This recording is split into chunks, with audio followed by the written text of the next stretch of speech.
Hello friends, welcome to my channel. आज के video में हम देखेंगे कि जो भी हम सेविंग कर रहे हैं इन्वेस्टमेंट के लिए और उसमें पीरियडिकली जो हम एसआईपी कर रहे हैं टाइम टू टाइम, उसके ऊपर जो रिटर्न आ रहा है उसे कैलकुलेट करने का सही तरीका क्या है। एक एग्जांपल से समझते हैं पहले। जैसे मैं एक सेविंग कर रहा हूँ और मैंने पर मंथ का जो अपना प्लान ऑप्ट किया है वो 2500 रुपीज़ का है, और जो मैंने टेन्योर सिलेक्ट करी है यानी कि टाइम पीरियड वो 20 मंथ्स। सो 20 मंथ्स के अंदर जो टोटल अमाउंट मैं पे कर रहा हूँ वो हुआ 50,000, और हम मान के चल रहे हैं इसके ऊपर जो हमारा रिटर्न आ रहा है वो 65,000। सो मैंने जो अमाउंट पे किया उसके ऊपर जो रिटर्न आया, तो उस पर जो मैंने इंटरेस्ट अर्न किया वो हुआ 15,000 रुपीज़।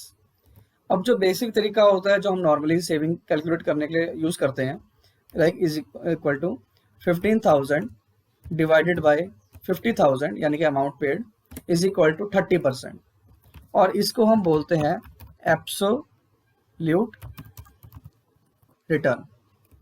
और बट ये क्या सही तरीका है इन्वेस्टमेंट कैलकुलेट करने का? इसका जवाब है नहीं। इसको इस तरह से समझते हैं, जैसे मैं कोई भी सेविंग कर रहा हूँ उसमें मैंने जो टाइम पीरियड लिया, अब जो मैं प्रीमियम पे कर रहा हूँ या जो मैं ईएमआई पे कर रहा हूँ अपना पर मंथ का, उसमें फर्स्ट मंथ जो मैंने 2500 रुपीज़ पे किया वो मेरा इन्वेस्टेड रहा 20 मंथ्स के लिए, और सेकेंड मंथ जो मैंने पे किया वो 19 मंथ, थर्ड मंथ जो मैंने पे किया वो 17 मंथ, और फोर्थ मंथ जो मैंने किया 16 मंथ। तो सो ऑन इस तरह चलते चलते जो मैंने 20th मंथ में अमाउंट पे किया वो मेरा इन्वेस्टेड रहा फॉर ओनली 1 मंथ। तो इस तरह की जो हमारी सेविंग होती है यानी कि हम पीरियोडिकल जो एसआईपी करते हैं उसको कैलकुलेट करने के लिए हम यूज़ करते हैं XIRR का, यानी कि extended internal rate of return. So XIRR हमारे को जो है पीरियोडिकल इन्वेस्टमेंट की रिटर्न कैलकुलेट करने में हेल्प करता है। अब इस सेविंग के अंदर अगर मैं आपसे कहूँ कि XIRR जो हमारा आ रहा है वो 33.43% आ रहा है। इसी के ऊपर हम बात करेंगे जो रिटर्न कैलकुलेट होता है उसका तरीका क्या है। अधिकतर लोग यही नहीं जानते कि उनकी सेविंग के ऊपर रिटर्न कैसे कैलकुलेट की जाए, और हर साल टैक्स सेविंग के लिए आपको कोई ना कोई इन्वेस्टमेंट या कोई ना कोई ऐसा करने की रिक्वायरमेंट रहती है ताकि आपको टैक्स में छूट भी मिल जाए और आपकी सेविंग भी हो जाए। और इसी बात का फायदा उठा करके कई इंस्टीट्यूट्स और एजेंट जो हैं वो आपको कोई ना कोई जो है फेक प्लान जो जिसमें रिटर्न जो मेंशन कर रखी है बट उसके अकॉर्डिंगली रिटर्न आती नहीं है, या फेक रिटर्न जो है वो शो करके आपको प्लान देने की कोशिश करते हैं। और उसमें जब आप वो प्लान ले लेते हैं तो सालों तक आपको पे करने के बाद आपका लाखों रुपया जो वहाँ लॉक इन में चला जाता है यानी कि फंस जाता है, और उसके बाद भी जो आपको रिटर्न मिलता है वो उतना अच्छा नहीं होता या एक्सपेक्टेड रिटर्न नहीं आ पाता है। इससे बचने के लिए हमारे को ये सीखना जरूरी है कि हम जो सेविंग कर रहे हैं उस पर रिटर्न कैसे कैलकुलेट कर सकते हैं, और उसका सबसे सिंपल और सबसे आसान तरीका है XIRR यानी कि एक्सटेंडेड इंटरनल रेट रिटर्न, जो कि हम एक्सेल शीट पे जाकर के सिंपल डायरेक्टली चेक कर सकते हैं। इसको चेक करने के लिए हमने एक केस स्टडी में लेंगे जीवन लाभ LIC का टेबल नंबर 936। तो इससे समझते हैं कि भाई हमारा रिटर्न कैसे कैलकुलेट होगा।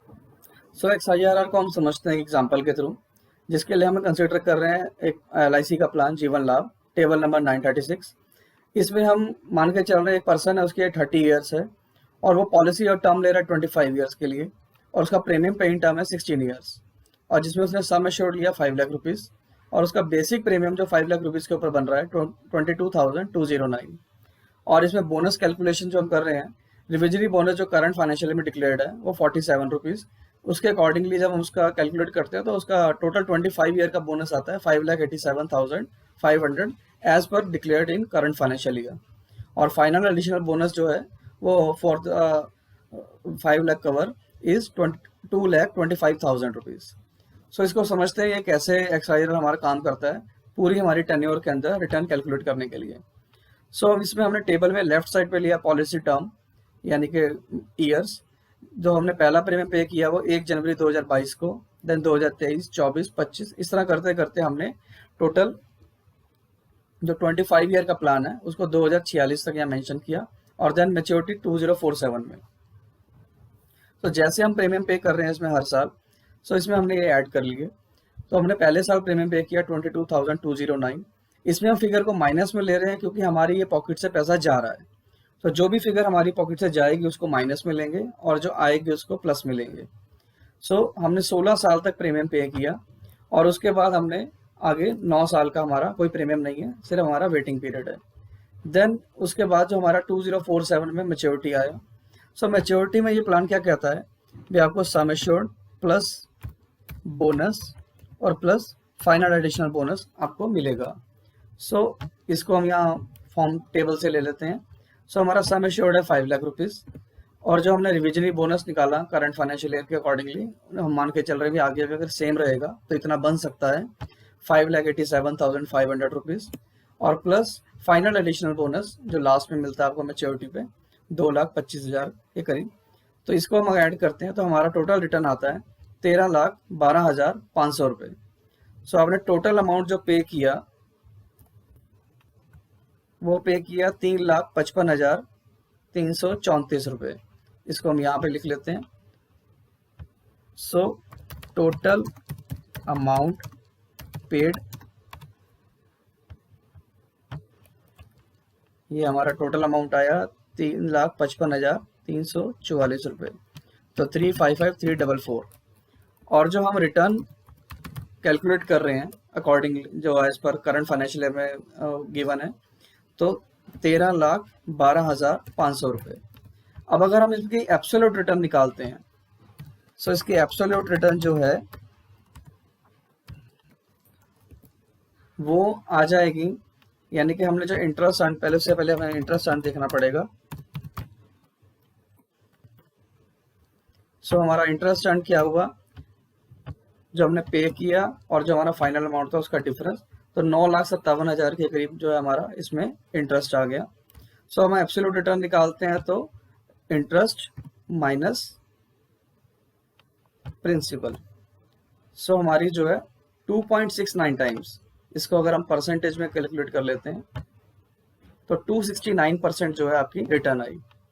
और अब अगर ऐसे देखेंगे तो 269% रिटर्न आई, बट ये एक डायरेक्ट फॉर्मूला है उसको चेक करने का जो कि गलत है। अब अगर हम पीरियोडिकल इन्वेस्टमेंट कर रहे हैं, सो इसमें हमने जो टोटल अमाउंट पे किया उसके ऊपर हमारा रिटर्न बना 13,12,500 रुपये, बट ये इन्वेस्टमेंट जो है जो हमने करी है 3,55,000 के करीब जो हमारी इन्वेस्टमेंट बन रही है, तो वो हमने कोई वन टाइम नहीं पे किया है, हमने over the period of time जो है पार्शियली पे किया है। सो जो ओवर द पीरियड हम पीरियोडिकली अमाउंट पे कर रहे हैं, जैसे हमने फर्स्ट अमाउंट पे किया 22,209 रुपये, उस पर 24 साल तक हमारे को इंटरेस्ट मिला। देन जो सेकेंड अमाउंट हमने पे किया उस पर 23 साल तक, और जो उसके बाद अगला हमने पे किया उसके ऊपर हमें 22 साल तक, इस तरह 100 चलता गया। और आखिरी में हमने जो 2038 के बाद कोई अमाउंट पे नहीं किया, तो हमारा फुल अमाउंट के ऊपर यहाँ से इंटरेस्ट लगना स्टार्ट हो गया। अब अगर हम इसका XIRR कैलकुलेट करते हैं, सो उसका एक फॉर्मूला रहता है इज इक्वल टू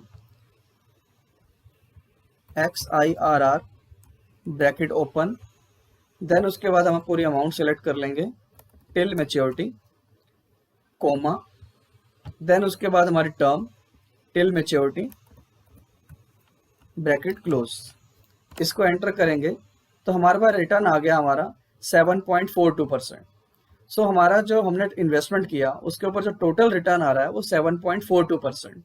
सो इस तरीके से हम अपना XIR जो है किसी भी सेविंग के अंदर और चेक कर सकते हैं। जैसा आपने एग्जांपल में देखा कि जो भी हम अमाउंट पे कर रहे हैं और उसके बाद हमारा जो टर्म हमने वेटिंग पीरियड में भी आया, वो सारा टेन्योर कैलकुलेट करने के बाद हमारा रिटर्न जो है 7.43% के आसपास आ रहा है। इससे अपने को ये समझ में आया भी जो भी हम सेविंग कर रहे हैं और हमारे को अगर एक 2-3 पैरामीटर जो है, यानी कि बोनस पार्ट हुआ या जो इंटरेस्ट पार्ट हुआ, वो हमारे को एग्जैक्टली मालूम है, तो हम अपनी एनुअलाइज रिटर्न जो है फाइनली कितनी आ रही है जो यील्ड के साथ, वो हम चेक कर सकते हैं। तो फ्रेंड्स, वीडियो आपको पसंद आया होगा और ऐसी वीडियो को लाइक करते रहिए, शेयर करते रहिए। Thank you.